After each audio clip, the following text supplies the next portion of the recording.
Hi friends, welcome to my channel. ఈరోజు మన topic ఏంటంటే సెప్టెంబర్ నెలలో ప్రారంభించబోయే అన్ని ముఖ్యమైన పథకాలకు సంబంధించిన పూర్తి ఇన్ఫర్మేషన్ అనేది వీడియోలో అయితే తెలుసుకుందాం. ముఖ్యంగా సెప్టెంబర్ నెలలో 5 కొత్త పథకాలను అయితే కనుక ప్రారంభించబోతున్నారు. సో ఏ పథకాలు ప్రారంభించనున్నారు, దానికి సంబంధించిన పూర్తి వివరాలు అనేది తెలుసుకుందాం. ఈ పథకాల ద్వారా మహిళలకు, రైతులకు, తల్లులకు అయితే కనుక వారి బ్యాంక్ ఖాతాలకి డబ్బులు అయితే జమ అయితే చేయడం జరుగుతుంది. సో దానికి సంబంధించిన ఇన్ఫర్మేషన్ అయితే తెలుసుకుందాం. వీడియోని అయితే స్కిప్ చేయకుండా చివరి వరకు చూడండి. వీడియోలోని ఇన్ఫర్మేషన్ నచ్చినట్లయితే ఛానల్ని సబ్స్క్రైబ్ చేసుకోండి. వీడియో యూస్ఫుల్ అనిపిస్తే మీ ఫ్రెండ్స్ అండ్ ఫ్యామిలీ మన వీడియోస్ అయితే షేర్ చేసి నాకు సపోర్ట్ చేయండి. చాలా మంది వీడియో చూస్తున్నారు కానీ లైక్ చేయట్లేదు. మీరు ఎన్ని లైక్స్ చేస్తే నాకు అంత సపోర్టివ్ ఉంటుంది, వీడియో కూడా ఎక్కువ మందికి రీచ్ అవ్వడం జరుగుతుంది. ఇక లేట్ చేయకుండా టాపిక్లకి అయితే వెళ్ళిపోదాము. సో ఏపీ రాష్ట్ర వ్యాప్తంగా సీఎం చంద్రబాబు నాయుడు గారు అయితే కనుక ఈ సెప్టెంబర్ నెలలో మనకు సంక్షేమ పథకాలను అయితే కనుక ప్రారంభించబోతున్నారు. అందులో భాగంగానే మనకు 5 కొత్త పథకాలను అయితే కనుక ప్రారంభించడం అయితే జరుగుతుంది.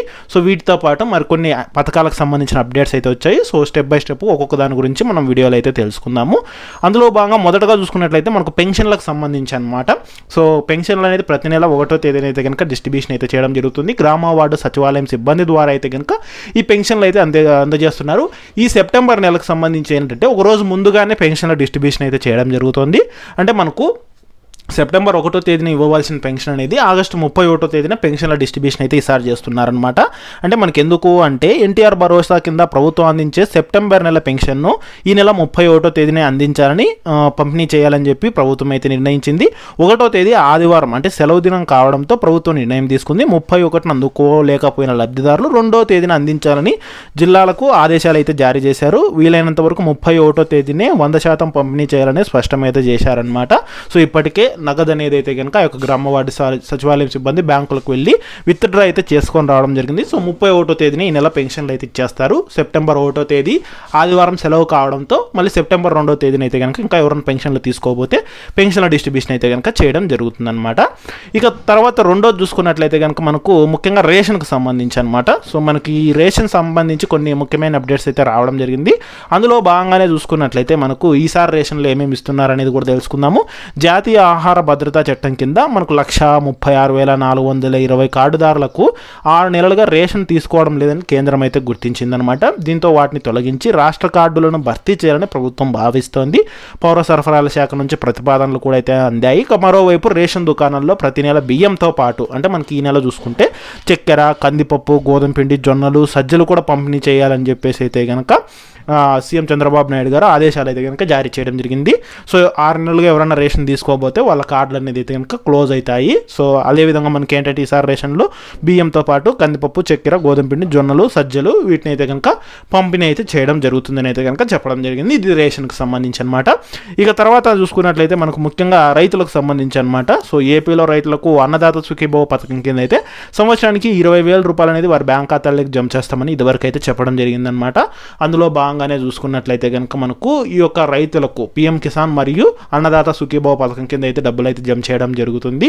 అంటే ఇదివరకు రైతు భరోసా ఏ విధంగా ఉండేది, ఇప్పుడు అన్నదాత సుఖీభవ పథకం కింద అయితే కనుక డబ్బులు అయితే విడుదల చేయడం జరుగుతుంది. సో ఇది వచ్చేసి మనకు సెప్టెంబర్ మొదటి వారంలో ఈ పథకానికి సంబంధించిన విధి విధానాలు, అర్హతలు విడుదల చేసే అవకాశం ఉన్నట్లయితే కనుక మనకు ఉన్నతాధికార వర్గాల నుంచి ఇన్ఫర్మేషన్ అయితే రావడం జరిగిందనమాట. సో ఈ యొక్క రైతులకు సంబంధించి అయితే అన్నదాత సుఖీభవ పథకానికి సంబంధించి సంవత్సరానికి 20,000 రూపాయలు విడుదల చేస్తారు. ఇక తర్వాత రెండో పథకం చూసుకున్నట్లయితే కనుక మనకు మహిళలకు సంబంధించి అనమాట. సో 18 ఏళ్ళు నిండిన మహిళలందరికీ ఆడబిడ్డ నిధి పథకం కింద అయితే కనుక సో నెలకు 1,500 రూపాయల చొప్పున అయితే కనుక మనకు జమ చేయడం జరుగుతుందన్నమాట. అంటే నెలకు 1,500 చొప్పున సంవత్సరానికి 18,000, వచ్చే 5 ఏళ్ళకి కలుపుకొని 90,000 రూపాయల వరకు అయితే కనుక జమ చేయడం జరుగుతుందని అయితే ఇదివరకు అయితే చెప్పడం జరిగింది. ఎస్సీ, ఎస్టీ, బీసీ, మైనారిటీ అన్ని కులాలకు సంబంధించి, ఓసీ కులాలకు సంబంధించిన మహిళలకు కూడా అయితే కనుక ఈ పథకానికి అయితే అర్హులైతే అవడం జరుగుతుంది. సో ఈ పథకాన్ని మనకు సెప్టెంబర్ 10వ తేదీ విధి విధానాలు, అర్హతలు విడుదల చేసే అవకాశం అయితే ఉందన్నమాట. సో సెప్టెంబర్ 10 తర్వాత ఈ పథకానికి సంబంధించిన గైడ్ లైన్స్ అయితే విడుదల అయితే చేసే అవకాశం అయితే ఉంది. ఇక తర్వాత పథకం చూసుకున్నట్లయితే ఏపీలో మనకు ముఖ్యంగా మహిళలకు ఉచిత బస్సు ప్రయాణం పథకం అనమాట. సో ముఖ్యంగా మహిళలకు ఏంటంటే కనుక ఉచిత బస్సు ప్రయాణం పథకాన్ని అయితే అమలైతే చేయబోతున్నారు. తెలంగాణ, కర్ణాటకలో ఏ విధంగా రూల్స్ అనుసరిస్తున్నారో అదేవిధంగా ఏపీలో కూడా మహిళలకు అవే రూల్స్ని అయితే కనుక పాటించే అవకాశం ఉన్నట్లు ఇదివరకు అయితే చెప్పడం జరిగింది. దీన్ని ఆగస్టు 15నే ప్రారంభిస్తామన్నారు. కొన్ని కారణాల వల్ల దీన్ని మళ్ళీ వాయిదా అయితే వేయడం జరిగింది. సో అందులో భాగంగానే మనకు సెప్టెంబర్ 15 తర్వాత ఈ పథకానికి సంబంధించి విధి విధానాలు, అర్హతలు అదేవిధంగా ఈ పథకం ప్రారంభించే అవకాశం కూడా అయితే ఉందన్నమాట. ఇక తర్వాత పథకం చూసుకున్నట్లయితే కనుక ఏపీలో ముఖ్యంగా మనకు గ్యాస్ సిలిండర్ల వినియోగం వినియోగదారులకు అంటే గ్యాస్ కనెక్షన్ ఉన్న వారికి ఉచితంగా 3 సిలిండర్ల పంపిణీ అయితే చేయబోతున్నారు.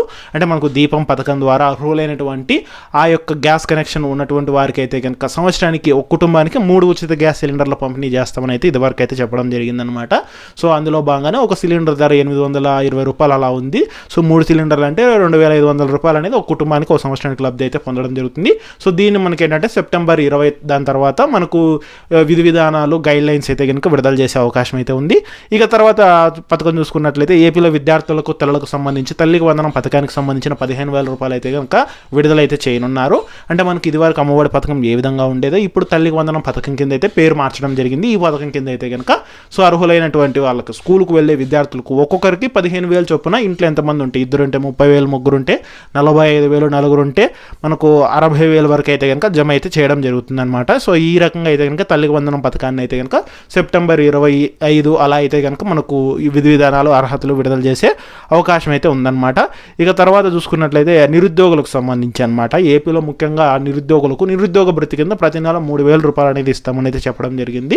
యువగలం పథకం కింద అయితే కనుక ఆ యొక్క అర్హులైనటువంటి నిరుద్యోగులకు ప్రతి నెలకు 3,000 చొప్పున సంవత్సరానికి 36,000 రూపాయలు జమ చేస్తామని అయితే కనుక ఇది వరకు అయితే చెప్పడం జరిగింది. సో దీన్ని కూడా ఏంటంటే కనుక మనకు సెప్టెంబర్లో విధి విధానాల్లో అర్హతలు విడుదల చేసే అవకాశం అయితే ఉంది.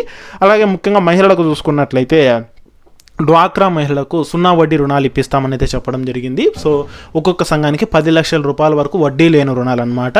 అంటే మనకు లోన్ ఇప్పిస్తారు ఫస్ట్, దానికి లోన్ ప్లస్ వడ్డీ కడితే ఆ వడ్డీ డబ్బులని తిరిగి మళ్ళీ మనకు జమ చేయడం జరుగుతుంది, రియంబర్స్మెంట్ చేస్తారనమాట. ఈ విధంగా డ్వాక్రా మహిళలకు 0 వడ్డీ రుణాలను అయితే ఇప్పిస్తారు. సో సెప్టెంబర్ చివరిలో అయితే కనుక దీన్ని మనకు విడుదల చేసే అవకాశం అయితే ఉందన్నమాట. వీటితో పాటు వాలంటీర్లకు సంబంధించి అనమాట, అంటే వాలంటీర్లకు ప్రస్తుతం 5,000 ఇస్తున్న జీతాన్ని 10,000కు పెంపు చేస్తామని అయితే చెప్పడం జరిగింది కదా. అదేవిధంగా వాలంటీర్ల ప్రస్తావన అయితే కనుక ఇంతవరకు రాలేదన్నమాట. దీని మీద కూడా మనకు త్వరలోనే అయితే కనుక నిర్ణయం అయితే తీసుకోబోతున్నారు. అంటే కొత్త వాలంటీర్లను రిక్రూట్ చేసుకోవడము, అదేవిధంగా ఉన్న వాలంటీర్లకు సంబంధించి మళ్ళీ వాళ్ళకు శాలరీలు హైక్ చేయడము, అంటే 5,000 నుంచి 10,000కు పెంపు చేయడము. సో దీనికి సంబంధించి అయితే కనుక మనకి సెప్టెంబర్ నెలలో అయితే కనుక సో ఆ అఫీషియల్ అప్డేట్స్ అయితే కనుక వచ్చే అవకాశం అయితే ఉందన్నమాట. సో ఈ రకంగా అయితే కనుక ఈ పథకాలకు సంబంధించి మనకు సెప్టెంబర్లో అయితే కనుక ఇవి అమలు చేసే అవకాశం అయితే ఎక్కువగా అయితే కనిపిస్తుందన్నమాట. ఇక మనకి పథకాలు అనేవి ఏంటంటే కనుక డేట్లు మారే అవకాశం అయితే ఉంది, లేదంటే కనుక పథకాలు పోస్ట్ పోన్ అయ్యే అవకాశం అయితే ఉంది. ఎప్పటికప్పుడు అప్డేట్స్ అనేది అయితే కనుక చేంజ్ అవుతూ వస్తూ ఉంటాయి అనమాట. సో ఆ అప్డేట్స్ ఏంటో వచ్చినా సరే నేను మన ఛానల్ తప్పకుండా అయితే పోస్ట్ చేస్తాను. ఆ యొక్క అప్డేట్స్ అనేది మీరు మిస్ కాకుండా ఉండాలంటే కనుక ఛానల్ని సబ్స్క్రైబ్ అయితే చేసుకోండి.